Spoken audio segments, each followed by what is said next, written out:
Hello and welcome to the DM's Book Club, a weekly book club podcast where we talk about some Dungeons & Dragons and discuss how we might include them in our role-playing campaign. With me, as ever, is my erstwhile co-host, Hamilton, who has water in his hair, apparently. You don't want to tell them that. Oh, okay.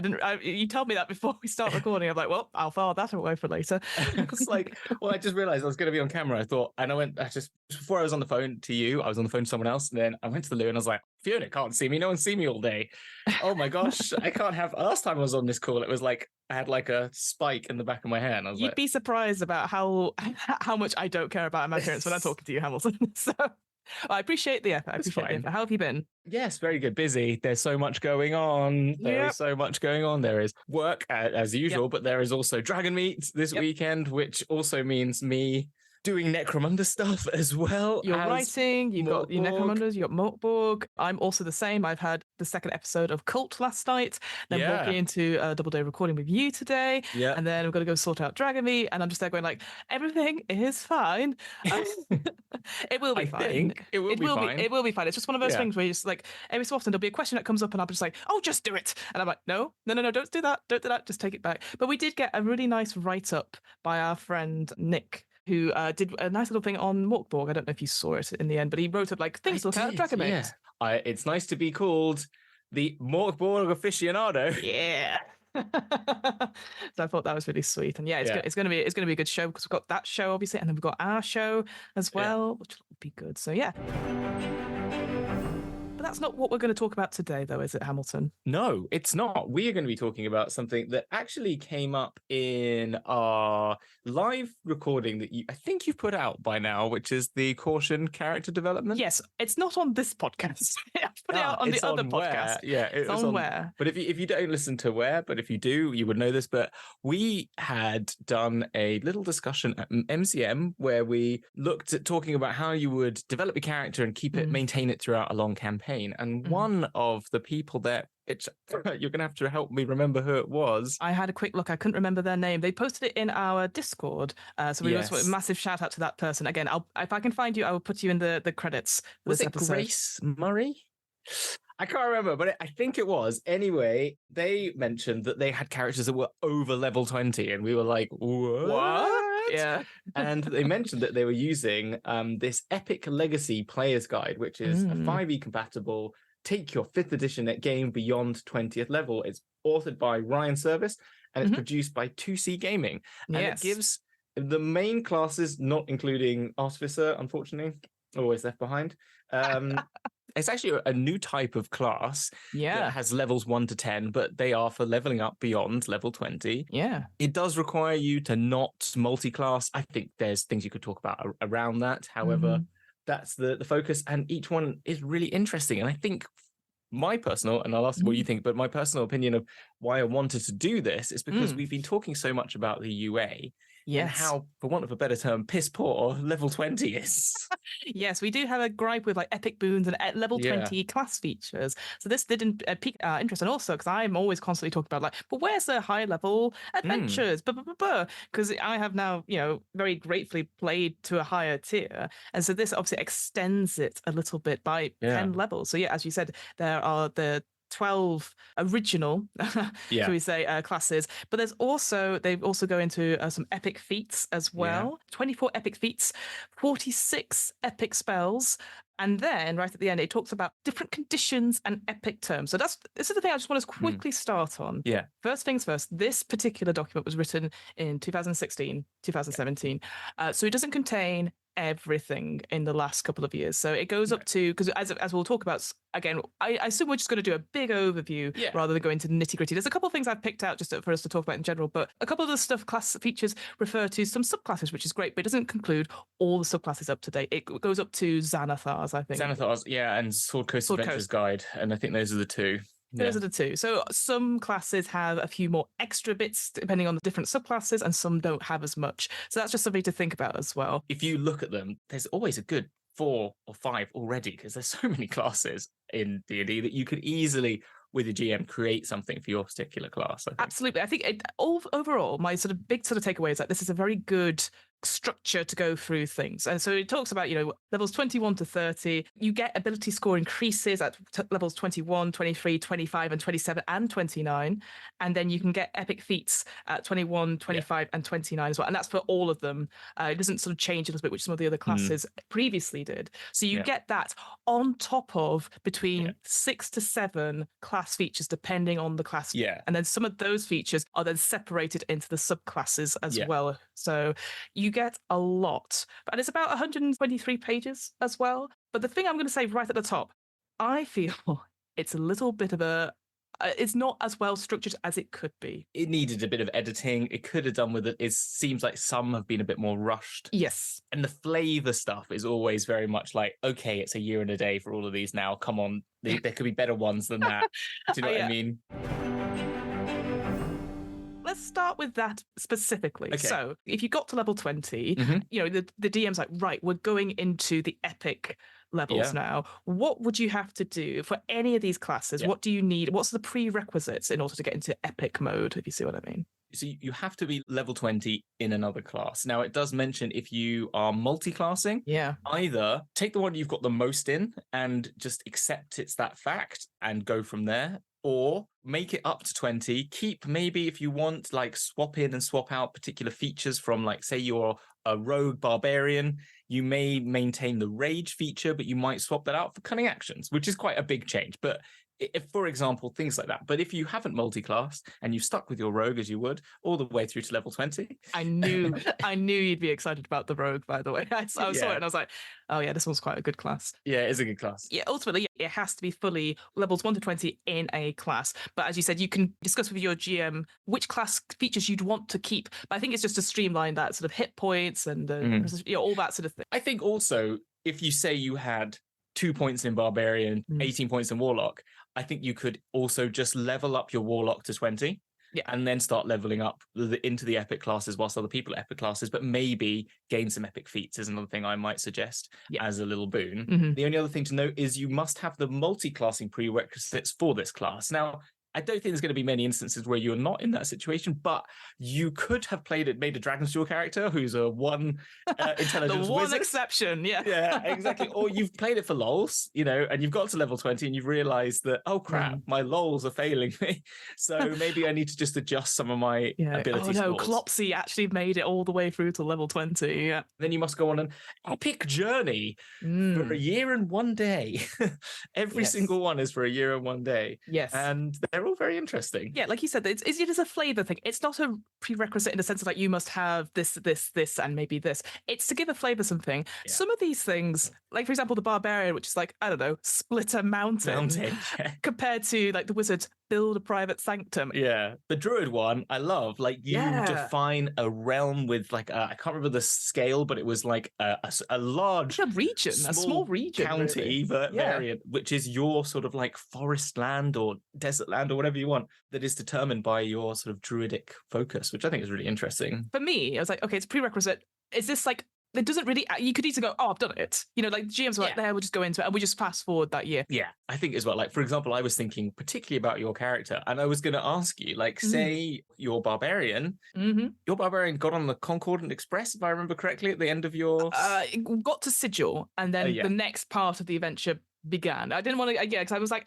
she's got the whole of the multiverse to go to. I don't want this to be canon, but I could see what was the things that came to your mind. I assume you had some sort of thoughts of like, oh, how could I become this? I think it's called the Ravager, isn't it? The Ravager. So all these epic classes have certain names attached to them. So Ravager, True Speaker for Bard, the Ascendant for Cleric, or the Primordial for Druid, which I thought was great. I actually didn't think of any of my particular character, just because for me, I'd finished that story. Fine, yeah. But I agree. I think what would have been nice, because, we've talked about it before, whenever we bring up classes or we go through them, I'm always like, look at the role-playing thing. He goes, did you have a mentor? Were you left behind? All that, like, those little questions. I think having a couple of questions here just to promote that sort of like story, because I feel like, okay, we've finished level 20 now. We're not going to roleplay. We're going to montage this. So next session, here are your questions. Here's the little character sheet. And then just, you can have it and work with the GM, because I just feel like something like that, which is a really cool, I really thought it was a nice flavoursome requisite, because normally I was like, I was expecting, okay, you need to have this level, you gotta, I don't know, have killed XP's worth of this, but actually I was like, oh, I like this, but I think it could easily be, it's an optional thing compared to like, you need to have a level 20 character. You could make it like for a cleric, it could literally be the shining moment at the end of the campaign as it stands, and then it's like a little moment of you take your rest and you find this inner being, like you feel this well of emotion, something's happening, and you're transformed or something. I was thinking of my paladin character, who is a specific special type paladin I made, but it was like they only fight in the Shadowfell, so I would suggest that they've gone off into the Shadowfell to sort of seek the darkness, and because you become one with the shadow and sort of like use the Oathbreaker rules they've got, and I was thinking that's how I would have done it. 5 different key moments. Maybe they found their way to some place, they saved some people, they, I don't know, did something along these lines. I don't know, got to the root of some evil that they found that's even more terrifying than they ever imagined, and henceforth they left the Shadowfell to be once again or something like that. I don't know. Maybe I'm thinking about this in the wrong way then, because what you're describing there, I'm like, actually that could be a quick sort of mini episode, like a one-on-one with the GM and the player, like what we've been doing with the Mortuary playthrough, just like we'll hit these moments and have that like a very special thing rather than skip it. Because in my head, if you've got 5 people go, I'm not going to do this, but actually you go, okay, let's do it, separate them. We'll record them or put them in so people can listen to them if they want. But just a quick moment, half an hour, just to go through it and just really tailor that experience to be like, okay, you've now become the Slayer, which is the Ranger's epic class. Who's going to make there? Who's going to get to level 20 in Ranger? Well, here's the thing. Again, I feel out of all of these classes, it's very good. It's very good. But again, there's not much for it in terms of the subclasses, because it only has 2 of the subclasses from the original. And I will say, sometimes it obviously there's an assumed knowledge, like you will replace this feature from the previous subclass, or you expand on it, all that sort of stuff. But I will say, sometimes when I was looking at these classes, because obviously I looked at Barbarian naturally, and I was like, okay, Pain Fuel, okay, that's got this and that. Okay, but there's a cost to some of these things, which I thought was really cool. And the same with the Warlock. And when you get up to higher powers and stuff like that, you have to sacrifice not only something that maybe flavors some, but like, you sacrifice permanently a Warlock spell slot, but you gain something extra, which I thought was amazing. Yeah, the Warlock was really good as well. I like the Warlock. I will say, out of all of them, I looked at the Rogue and I was like, my God, you have so much stuff and it doesn't cost you anything to do your grifting powers. So everyone has something special. So, Pain Fuel for the Barbarian, True Speaking for the Bard, and then Rogue has this grifting thing where you can basically grift reality and change it, which is very fucking cool. But then you have something associated with every single skill. Those grift combos are intensely insane. Yeah. You can do anything. Yeah, you can do anything. And it's, if you do this and on the skill and all that sort of thing, but it doesn't cost you anything to do it. Well, you do have grit you only have a number of grift points, don't you, to use? It's about your specialities. I think that's what it is. But compared to, say, Warlocks sacrificing spell slots... You can use them once per long rest. Okay. So there's not that many of them. Going on to this with the Warlock in general, there are some language things in there where I've gone, this could have done with a sensitivity consultant or a reader. Because I'll say this, it doesn't say anywhere, or as far as I could tell, like, hey, some of the stuff here, you're in epic levels. You are not necessarily the good guys anymore. You could be villains. But then it talks about, like, there's definitely one power which I won't be able to find, but it talked about, like, when you get to a certain level, if you use this invocation or when you use this power, all the creatures that aren't epic up to your level will commit suicide. And I was like, Oh, I didn't catch that one. Which was that one? It's quite late on. There was another one saying you would sacrifice your children. So their souls will go to the patrons. Yeah. Okay, right. Did I skip Warlock too much? I read it. I didn't read it. Did you do a Fiona? You read for it? No, I was reading this. I was just trying. I didn't realize are these in the epic invocations? The epic invocations. I'm going to say I did skip the epic invocations because there were a lot of them. Let me tell you how many there were. Because this is the thing. I counted everything. There's 28 epic invocations. Because this is the thing. Like, again, I would say if you were going to look at this as a player, you're only ever going to look at your class. You're never going to read it like cover to cover, like I have done over the last 3 days. Just like I'm just basically just going through stuff. Oh, I've just seen it. Underlord. Yeah. Underlord. There was what was the one? There was like Channel the Darkest Might was the other one that I was a bit like, your commission, the sacrifice you have to do. You must kill a small animal with your bare hands before your next long rest. And I'm like, no. Again, is that something where I understand what you're trying to do. However, there's been no content warning. There's been nothing like that. And I'm not going to be like, if you want this power, you have to do a really evil act. And I'm like, there's a better way of doing it. I would just be for all of this. I would be you sacrifice a warlock spell slot because that is a couple of them. You just do that. I just felt that some of these things that it goes into very dark territory very quickly. Certainly the sacrificing of your own children, either blood related or adopted, and the souls go to the patron. Again, is that something where, because it's just one person that's written all of this content, and I just feel like, again, someone just to look through it all and just double check. I will say as well, this is only the first version. There is another version of this book. Is there? It's called the Epic Legacy, core book, essentially. It's for DMs and things, and that came out the year after. This is because I was having a quick look about, because I couldn't find any other work by him on Drive-Thru RPG by Ryan, and they had their own little thing where they talk about total party kills, how to make it really dangerous, these epic level stuff. And so there is a full book about Epic Legacy guide, both by DMs and players. So it might be updated at this point. I would say that I don't want to cast aspersions, but I was a bit like, oh, I wouldn't use that word, and oh, I wouldn't do that, and oh, I just, again, for me, I'm just like, I would, just because even though we're doing epic level stuff, we should have that conversation about how epic are we going, because there's definitely stuff like the monk feels very Avatar-like, feels very Dragon Ball Z, which is so cool. But at the same time, for this, I'd be like, well, I could easily make myself a villain, but I don't want to tread on those sort of dark themes unnecessarily unless I had a conversation with people. So that was it. Just came out to me like that. So that's a good point. I do like the idea of the warlock, which to let people know is that you spend the year and a day perusing legal text to figure out your contract, to overcome your patron so that you hold it over them. Yeah. And you basically go, to the Jurassic Park noise. I am the captain now. I'm captain of the ship now. And in the end of it, you become one. They just get absorbed. You absorb their power and you are the patron, which I think is so cool. Really cool. Love that thematically. I think agreed. There's a lot to love here. I didn't pick those up, but I think you're right. It's totally right. Again, this is just a sort of thing because I was just sort of quickly reading through, trying to work out how much there was. I mean, some of the other, I think it's some of the fighters' maneuvers as well. They're not named; they just happen. They just don't have a proper name to them. And again, I think that's just a copy editing thing where someone's not gone through and just added. Yeah, it definitely required us 2 more passes. I think, and one sort of bit more looking at. Maybe just put a bit more time, just upping a little few things here and there, and then a sort of spag pass. Question to you, Hamilton. Every single Epics classes, obviously, they had the little table, which is great. That really helped me a lot. Do you think there was too much stuff for each class? I thought for some there was, and I thought for some there wasn't. I think it really depended on the class. I felt like the Paladin was short, sharp, and sweet, and I felt really kind of good. I thought the Rogue and as I said, the Warlocks, I skipped a lot of it. There was a lot because of the evocations, and the Wizard. Oh my, that went on for a while.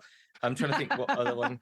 I agree. I like the Barbarian and the Cleric, all very, and the Druid, very good. But you're right. There's a couple of them, and the Fighter was huge, and just so many maneuvers. And it's just when they took on, with the Rogue, they took on the cunning actions and expanded upon it. And with the Fighter, they've taken on the battle tactics and they've expanded on it. That it just becomes whoa, there's a lot here.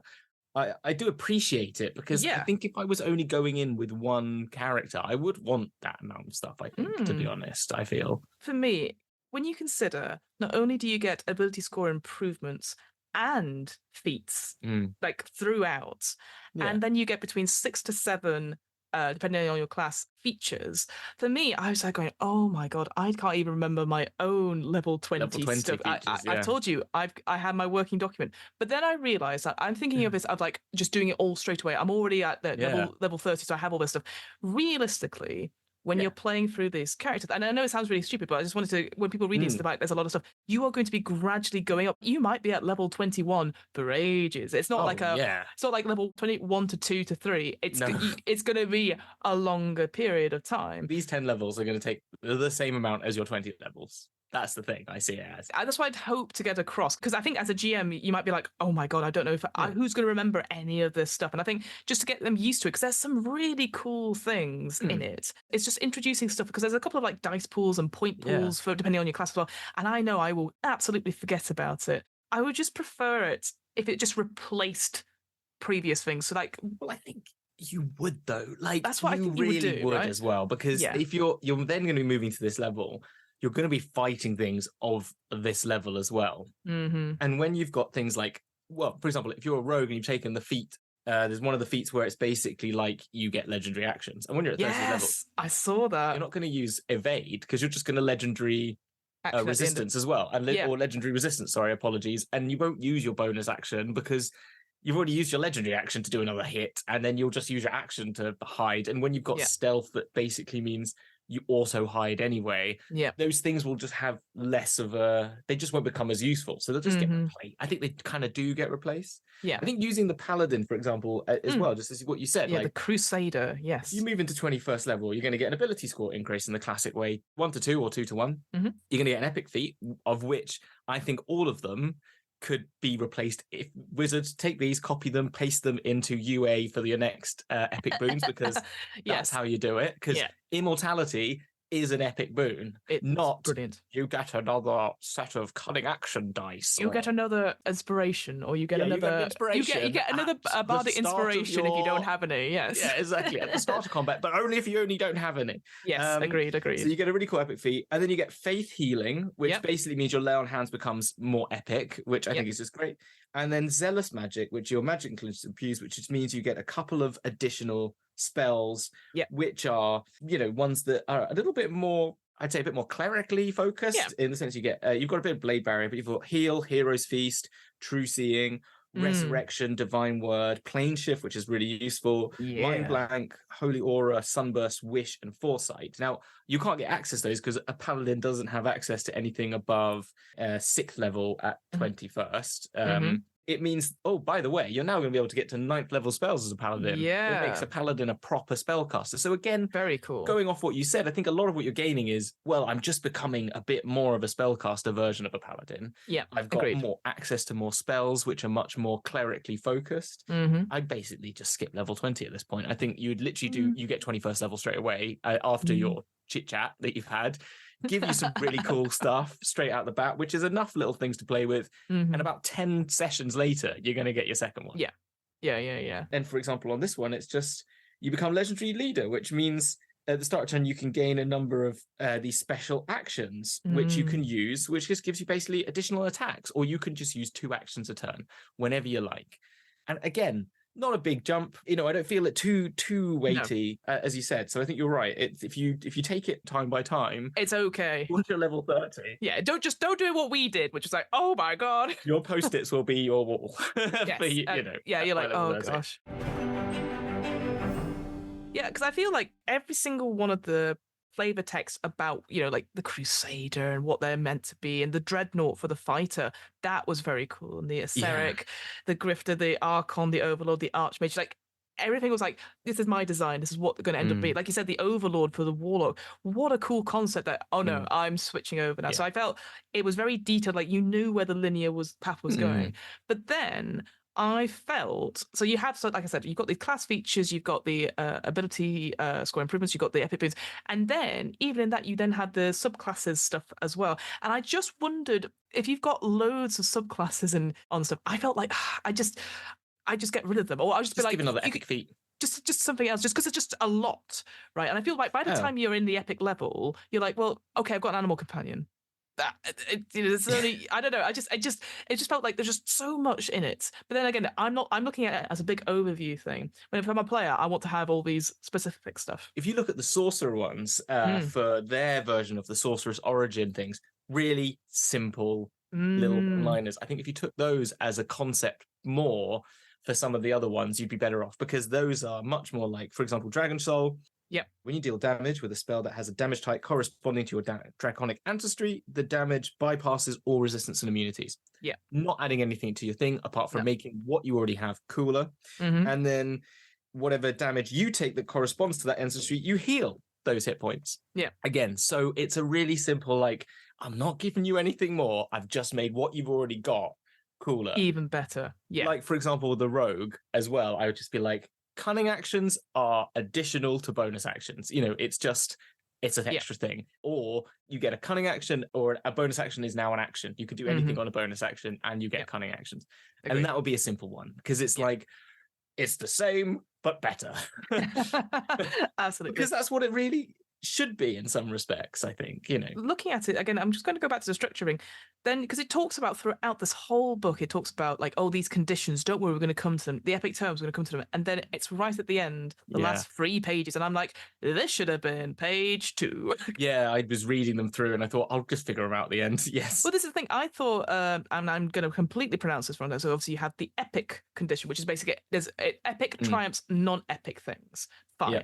Okay. So you got that. And then the deity version of it, the deific, is triumphs, epic ones. I thought, because it begins with D, I was like, oh, it's a disadvantage. So I thought it'd be epic versus good versus evil. No, it just triumphs out, but it didn't explain it anywhere in the book until right at the end. And I was like, this should have been that first thing, just so that we've got those terms out of the way. But I will say, I love the new conditions. Again, some language choices, not great. I maybe wouldn't have anything about insanity myself, but I love this idea of like purged was a good one. This is my biggest problem with Cthulhu as a general rule, because I find that's why I'm not a fan of it, and it puts me off Cthulhu. And I think they also touch on it a little bit when they get to the Undying one, the Great Old One. Yeah, I think you've just got to say, if you're going to be happy with the Cthulhu things, then you've got to come into that. But it is another CW for this for sure. Yeah. And also, there's some strong words like, your essential organs thing. I won't mention the words. Oh, yes, disemboweled. It's a big, strong word. You're like, whoa, because I saw it just come up. You just make them, and I was like, really? Is that okay for a turn? How do you undo that in a turn? I mean, there's a condition called traumatized. Your wounds are so horrific, your mind can barely take it. And I'm just like, but then he talks about like what the actual condition is. So at the start of your turn, you must make a death saving throw. The horror of what you've done takes you, basically, if you fail 3 death saving throws during a single duration of being this condition, you fall to 0 hit points. I love that condition. I'm not going to call it traumatized though. I would just call it terrorized. Yeah. Or something like that, maybe. Or like horrified. Yeah, exactly. The conditions, the mechanical elements, I really like. But then, there's a bits like where I go, I get it, you're supposed to be epic, you're good versus evil. I'm just there going, insanity, insane, no. Traumatized, no. Destabilized, really interesting one. I really thought that was interesting. Yeah, disemboweled, I'm like, okay. You could reuse that as like grievous injury or serious wounds. Or serious wound, critical injury. Or exactly. Or was it like triage, like something? I don't know. I think of something along those those sort of things. Like, epic triage is required for this. Yeah, you've got the crushed condition. People go, what the fuck is that? And I'm like, you take damage equal to half your current hit points, and you cannot benefit from healing effects until the condition ends. What? Oh, that's brutal. And we've not had that before. Good. And it really helps with this. You're so much powerful. Well, wait for it. Yeah, exactly. And then also the deific thing, as you were saying, like if the gods get involved, they will they can apply an epic condition on you, but if they do it, as in like deify it, then you can't undo that without wish or something, or getting another god to undo that. So if you've been, ignited, good luck. You're not going to get rid of that. You're going to be consistently on fire. It's godly fire. Yeah, it makes me think of, again, I've not seen it yet, but the calamity of Critical Role with Brennan Lee Mulligan, like being a god. I need to see this. We need to see it, I think, because I think this is the thing. Yeah. I feel like this is god level. This is playing a pantheon of gods that are and then maybe this game. Then it is the history of how the world that you're creating, because I can absolutely see this as a really interesting thing, but again, you have to ease into it. I think I don't know, like obviously the person that suggested to us, they've been playing it all the way. I think they were up to level 26. They said, I think, off the top of my head, and they were having an absolute blast. And I'm like, you know what? Kudos to them, because I've no idea how I'd even get that far. I would love to try it. I really, really want to have a go at it. I just would love someone that's done it. Not us doing it, because I don't want to figure. I think both you and me would be like, oh god, well, I'd love to experience it, like at least build a character like 26th level and have someone who's experienced GM who's done this sort of thing before, just give a game of it, because I'd be interested to see how it balances out. Again, because obviously this relies kind of a bit on paper and pen, really. Then I mean, you can get D&D Beyond obviously up to level 20 and stuff, and maybe you could customize it. Again, I just feel like I know I'm going to get stuff wrong, and that's on me. You can go up to, actually, surprise, 30 in any spell and anything on D&D really? Beyond. Yeah, I did not know you can that. go up to 30 already. It's because I've maxed out on D&D. You've gone. Yeah, and I found that the top you can do is up to 30. Oh. The final thing I'll add as well, there is another mechanic which talks about epic advantage and disadvantage, and all that means is just that epic trumps non-epic stuff. So if you've got disadvantage, but then you get epic advantage from something, it negates that disadvantage and then gives you advantage, which I'm like, I think that's quite fun. Again, you have to keep explaining it to your players until they actually get it. Because I can imagine lots of people going, well, actually, I've got this, and this from here. And I'm like, okay, great. Oh, but you got this. And oh no, a deity explodes on you. The end, everyone's on fire. The advantage disadvantage also reminds me of the other thing they had, which was I forget what that is. One of the feats, I think, where you constantly have advantage, and this overcomes all epic and non-epic as well. And you're like, it goes even. It's like you can imagine playing something. It's like you've got advantage. Well, they've got epic advantage. Well, I have ultimate epic deific advantage, and it's just reverso. Exactly. Uno reverso the whole game, and I'm just like, I can imagine that's what the fun of it is going to be. It's just like, yes, but I put energy power 20. It's Magic the Gathering as well, isn't it? Oh my goodness, it absolutely is. Ultimately, I think that's the thing when we come down to it, like higher levels is going to be more fights, I think, rather than roleplay. There are some roleplay stuff in here, or like you don't age and you don't need to eat and all that sort of thing. But ultimately, if you're going into those higher levels, you're gonna, I mean, as players, you can be ready for those combats. The druid one, like if someone wants to destroy you, they must also destroy your land that you've cultivated, which I think is like, that's a great roleplay intro, isn't it? You're off trying to fight some god. Suddenly you get word from your people that like your trees and forests are being deforested. Someone's coming in and purging the land with infections and stuff like that. And you're like, I gotta go home. And then when you get there, it's destroyed. And then someone starts a fight with you. I could die. Oh no. And there's your epic moments, So it does sort you out with a couple of leading you into these things with the sort of connection to those class things. Agreed. So overall, I think it is really good. I wonder, like, again, like I said, there's the Epic Legacy like book in general, which has, I don't know if that's an updated version with the GM stuff, because obviously we've just looked at the player stuff. We should try and have a look at it, We should have a look at it. They've got their own website, and again, I'll put that in the show notes as well about stuff for that. But overall, I think there's some really interesting one. It is on, this particular one is on Drive-Thru RPG. It's a silver bestseller. And it's, I do think there's a lot here. If anything, as we sort of said at the beginning, it's a good structure. If you're like, I want to create epic level classes, and you can take some stuff and you go, oh, actually, I'm going to change stuff. And certainly those epic boons, I know we've not gone into too much detail about them, but because there's a lot. There's a lot of them, but I recommend just, if you want to get some better epic feats, this is worth it just for those. Epic feats, sorry. Absolutely. But Hamilton, because I know we're running out of time. We are, no. What are you up to? Anything you'd like to plug before we sign off? Well, as ever, Bo is a Spelljammer. Hopefully it's out. It should be, I don't know where it will be in the show notes, and how far we are along, I will not know, because we're recording this in advance, in the future, in the past, whatever. But that as ever, and there's also should be some Tale of Four Gangers coming out, because I did a recording for that the other day, so that should be, more of that should be out. Necromunda stuff should be out again, because Bowie's is, I've got, as we talk now, I've got 7 done, so fully exported. So but enough of me, because we are here and not where. Oh, smooth. I like it. We are in my Zoom room, but where? I'm so glad you asked. My name is Fiona. I run What Am I Rolling, which is a twice monthly RPG one-shot podcast. At time of recording, Going Rogue is slowly going out. We've also got some interviews with people going out. We've got interviews with Game Therapy UK and also RPG Therapy, and they talk about 2 different sides to therapy and using RPGs in their things. It's very interesting. They're very different as well.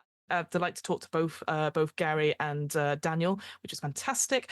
Currently as well, I'm also running Cult Divinity Lost on RPG Geeks. It's very good.